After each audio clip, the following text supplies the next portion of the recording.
2xKO is not even out of closed beta and into early access, and yet Riot Games has already pushed a small balance patch out for the game, and honestly, I'm kind of here for it. Not because I think that the characters that needed to be nerfed or buffed in specific ways have gotten the changes that they've absolutely needed, but because I think a lot of the changes are steps in the right directions, i.e. characters that probably needed to be nerfed are nerfed, strategies that were largely unhealthy for the game have been completely removed, and it also means that I get to try and make a 2xKO patch breakdown video earlier than I anticipated. And I'm very happy with the fact that I'm playing in the offline version of the game, which is still unpatched, so I'm able to actually go over what things used to be like in the old version of the game, which we're going to be doing on Scuttler's Strand here.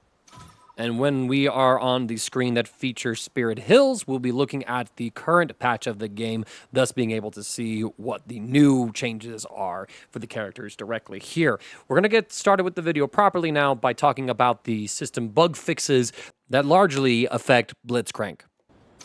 Now, this is listed as a bug fix, and very much of a bug it was. Previously, Blitzcrank was able to cancel his spinning turbine special into his level 3 super before he even had 3 bars of meter.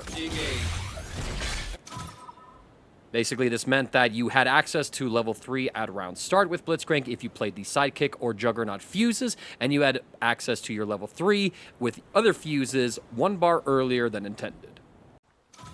And now, with the bug fixes, this Kara is completely removed. The next bug has to do with Eject, which is the Juggernaut and Sidekick alternative to a tag launcher. Because you can't swap your point character for your assist character, since you've disabled your assist by picking the fuse, you instead swap out the opponent's point character for their assist character. And it happens with like this reminiscent snap incoming thing that you would see in a game like Dragon Ball FighterZ. So, of course, when people see this and you realize that they come in at a fixed timing, they come in the air, so they don't have access to get up, wake up attack, or many of their invincible super reversals or things like that, people got to labbing and discovered that Blitzcrank was pretty much built to take advantage of this particular situation.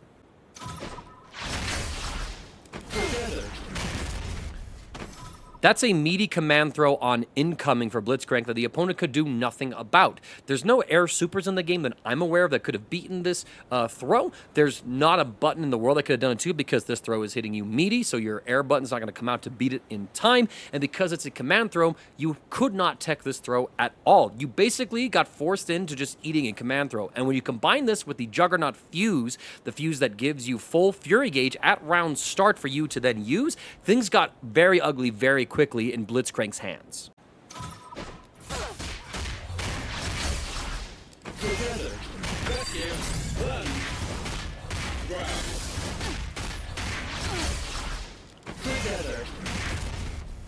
You start to get the idea from this sequence.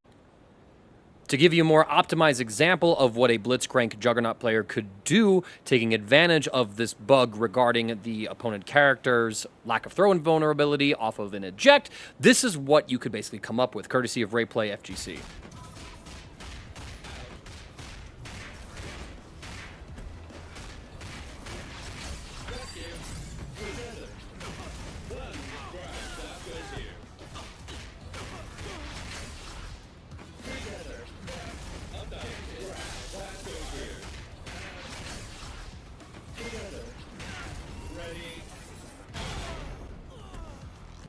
Off of a light starter, we killed a single opponent character and put their other character pretty much down into guess for game situation between your next strike and your next throw. Pretty busted stuff. Sequencing like that is not a good look for 2xKO. It turns a tag fighter into a let me just 1v2 or maybe even 1v1, and then we're going to go ahead and just loop the same offense. The opponent who's getting looped like this has no say, has no ability to do anything about it if they don't have their break gauge online. And so once a Blitzcrank player who's using Juggernaut forces that out of them, their next hit basically becomes like just guaranteed damage on the opponent's team. It's not fun to fight against. It's not really fun to play with, I would argue, because you're basically just doing training mode combo trials at that point. And it is a bad look overall for 2xKO. Riot Games' solution for this problem is pretty elegant. Now when you eject the opponent's character, on incoming they have throw invincibility. So now basically everything that we talked about no longer works. Blitzcrank instead would have to settle for like jumping up and trying to meet them with an air normal in order to bring them down to the ground and force them into a mix-up. Which is a far healthier situation for the game to be in. Now that we've talked about the system mechanic bugs that Riot Games has addressed and that Blitzcrank largely took advantage of, let's talk about the Blitzcrank's specific changes to the actual character himself. Previously, pretty much all versions of his rocket grabs had 0 hits of hit stun scaling, meaning that if you're able to use system mechanics like going right into a super or even using Fury to extend some of your combos, then you could get immense reward off of these attacks.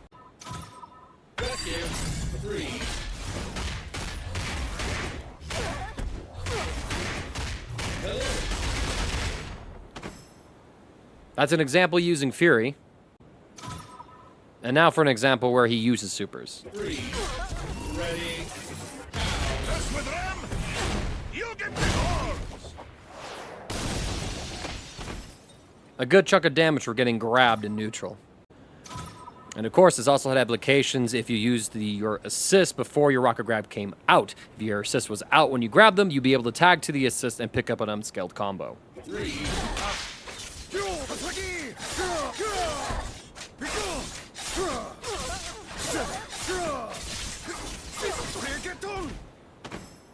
Again, a lot of damage for getting grabbed in neutral. The change also applies to a steam-empowered grab. Steam. Extend.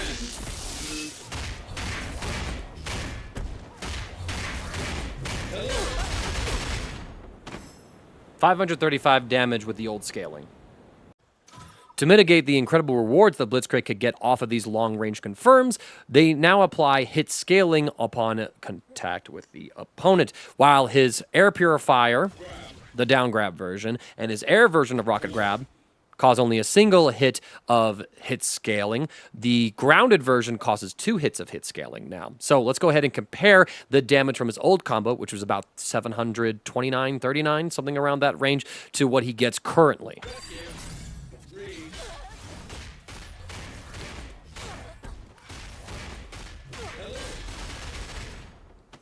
602 damage if I did my sequencing exactly correct, which I had to double check the footage, and I'm pretty sure I did. So off of the sequence, it's still a lot of damage, but Blitzcrank lost about 130 damage between these two combos because of this new scaling.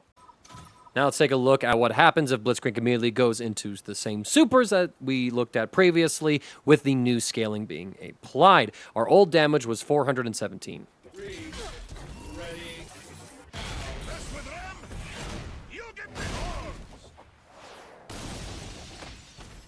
323, close to 100 loss in damage. And of course, tagging into an assist. Our previous combo damage was 515.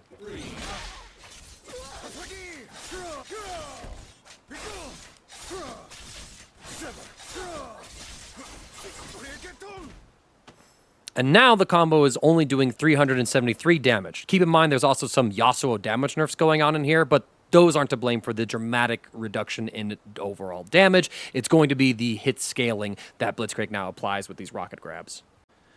And of course, the Steam-empowered version of his grabs also have a single hit of scaling applied to them as well. Previously, this combo did 535 damage.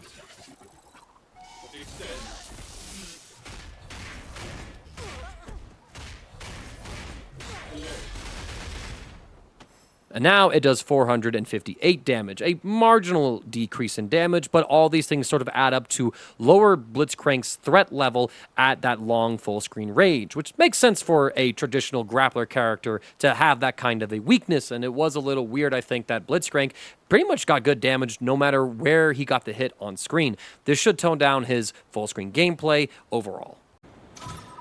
Blitzcrank Super Helping Hand has a number of changes to it that are all functioning as nerfs effectively.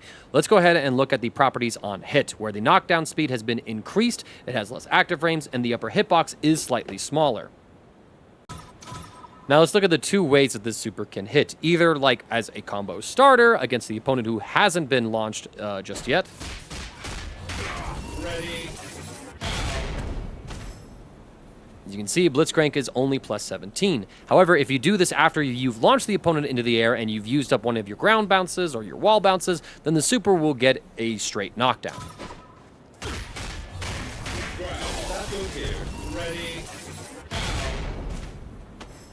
And previously, Blitzcrank was plus 42. So the changes to some of the properties of this super have to do with trying to remove some of its unintended combo potential that it used to have. I don't have an example on hand, but you used to be able to hit an airborne opponent with this level 1 super and then actually link a far light, not a far light, but a 5 light. Helping Hand also used to break armor. Ready. Meaning it could be good to throw out in some scramble situations, or if you're able to react to these situations or recognize that armor was here, particularly against characters like Darius and Braum, Blitzcrank could punch his way through. In the current patch, this super no longer breaks armor.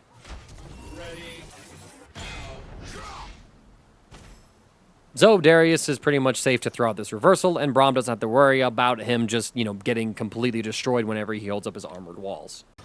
Another change comes to spinning Turbine's behavior on block, where the second and third hit could push the enemy quite a ways out. Whirling. While Blitzcrank was negative 12, he was usually pretty safe after doing this. Whirling. Whirling. And sometimes you could get the second or third hit to miss in some situations, depending on the spacing. Rotate. But that was kind of up to chance or just circumstance or what have you. The pushback on the second and third hit had been reduced, making it more likely that all 3 hits will connect. Rotate. This does mean that, of course, if you try to use this to end your block string up close against the opponent, you're probably going to eat a punish because you're negative 12 and right next to the opponent. If you space this out, Rotate. you should still be safe, but you are at negative 12. This basically means that you're not going to have to worry about inconsistent behaviors where a hit whiffs and the opponent is able to punish you with something earlier. So it's nice to have the consistency, but it does mean it is worse as a block string ender overall. Lastly, the air recovery on Blitzcrank's jump light and jump medium have changed. Previously, there was only 8 frames of recovery on jump light and only 10 frames of recovery on jump medium. As you can see, Blitzcrank used to be able to try and squeeze 2 of these out on whiff in airborne situations previously. And if you threw Super Jump into the mix, then you could get 2 air normals out pretty consistently. His gifted air normal recovery has been removed, basically, by increasing the recovery. The only change listed for Braum in this patch comes to the hurtbox on his standing medium, and thanks to Riot Games actually including a hitbox and hurtbox viewer in their training mode client, we can actually just look at this and compare them outright, as opposed to me saying I can't really demonstrate it. So, in the patch notes' own words, the hurtbox on Braum's standing medium was gargantuan, and it's pretty easy to see why. Pretty much after he throws out the shield and after the shield's active frames, there's this lingering hurt box, the blue boxes that you're seeing on Braum, that you're able to interact with. Meaning that this move could be whiff punished in the right circumstance with the right reaction. And now taking a look at the current version of Braum, we can see that the 5M hurt box is pretty significantly reduced. I'll have a side-by-side comparison on screen for you all now.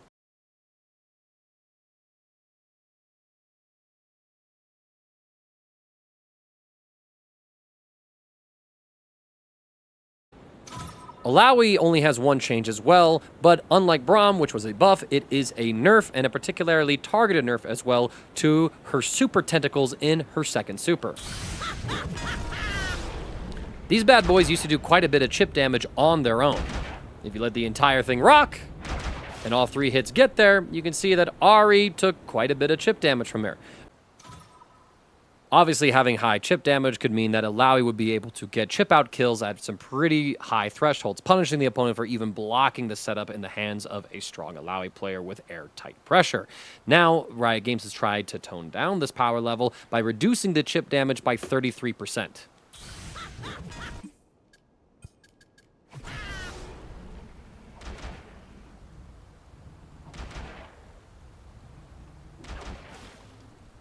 It's a pretty noticeable difference even on the simple example. And when you combine this with actual in-game situations where Illaoi is throwing out, attacks and using assists, or you're even increasing your chip damage by having things like Darius's Bleed be applied, then things got a little crazier.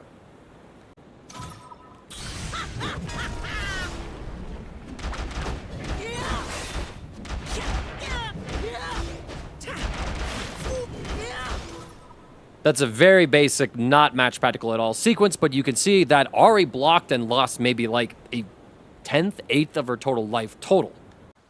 And here's what this sequence does in chip damage now.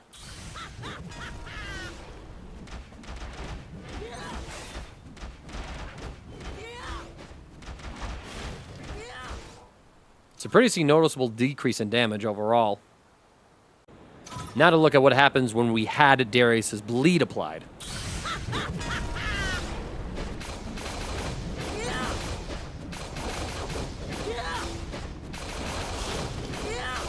Substantial increase in the chip damage that Ahri took. Compare that to now with Darius's Bleed.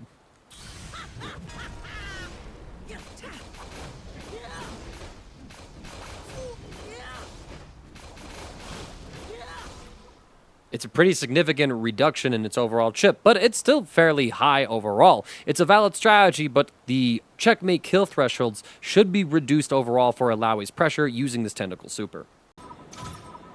Vi also only has a single change in this patch, but it's a nice quality of life buff. The intent of the developers, or at least the stated intent, was that Vi should be able to combo into her Super 2 at pretty much any range after a throw, and particularly an air throw.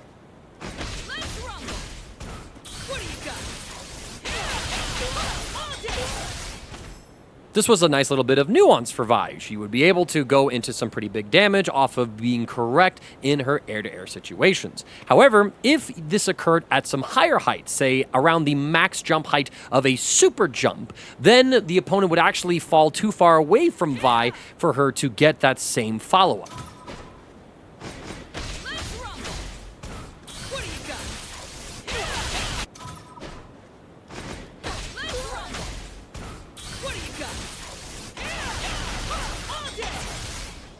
Just to throw that out there, you might not even be able to tell the difference between those two heights, and I certainly did it when I was doing this take. But making it so that you did not have a reliable meter-costing follow-up to that situation was a frustration for Vi players. To mitigate frustrating situations like this, they made it so that the opponent doesn't fall as far away from Vi off of her air throw, and they made it so that Vi falls to the ground faster, meaning that pretty much if you get an air throw, you're getting a Super 2.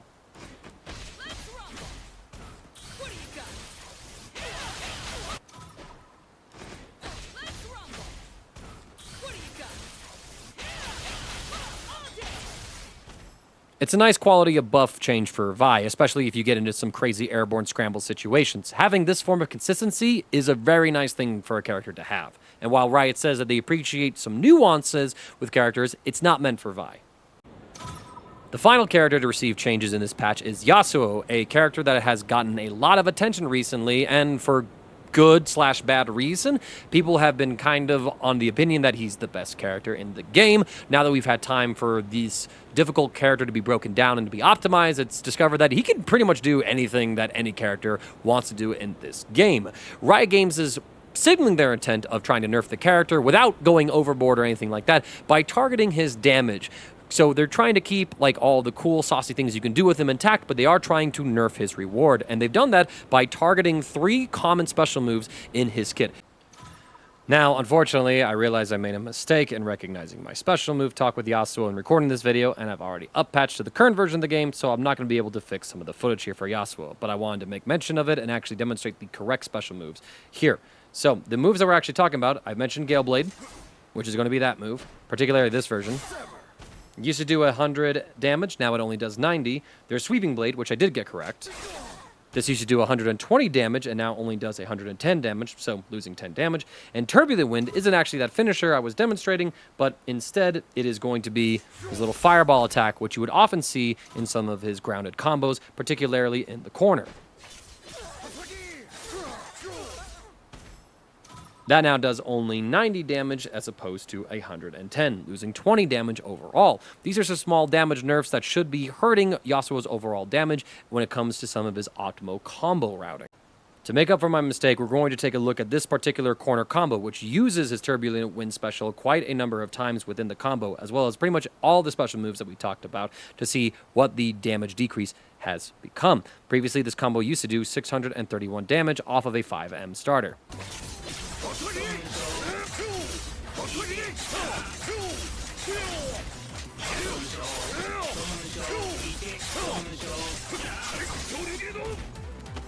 Really high damage, as you might expect from Yasuo at this point of the game.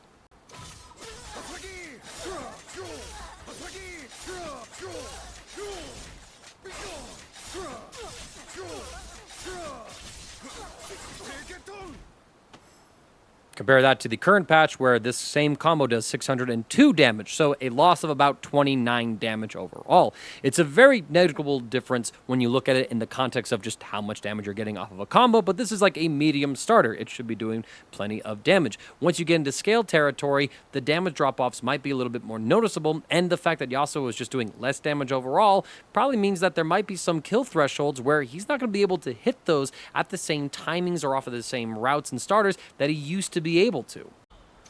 I do think it is worth mentioning in this patch that the characters of Ahri, Darius, Echo, and Jinx don't have any changes directed to them whatsoever, which I think is to the benefit of Echo and Jinx because they're proven themselves to be quite a strong set of characters, as well as a very strong team with Double Down. If you've been seeing the level 1 Jinx shenanigans that you can do with the character, that a lot of people are like, what the hell do we do about this?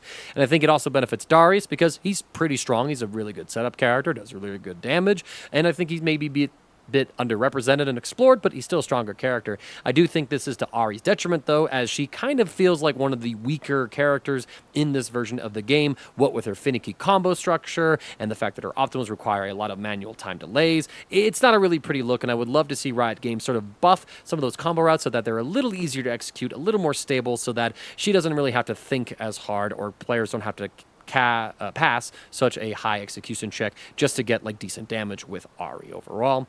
That's pretty much it for the patch notes breakdown videos themselves today. I hope you all enjoyed it. Hope you all learned something from it. If there's anything I missed, do shout it out in the comments below, and hopefully I'm able to keep doing videos like this in the future for 2xKO, just so that we can all kind of compare and contrast how the game changes and evolves over time with the patches. I do hope that there is going to be a slower pace to patches themselves. Having a patch like 2 weeks into the closed beta feels a little weird, but I do appreciate that it is a relatively small patch outside of Blitzcrank, who definitely is a lot weaker, I think, in this version of the game, but perhaps these are going to be some necessary nerfs and changes so that they can like accurately adjust the character in the future. Still think he's going to be pretty good. And I'm happy to see that the Juggernaut BS is effectively removed from the game. We'll see what develops in the future for 2xKO. Thanks for watching. Catch you in the next patch notes video or whatever I put up.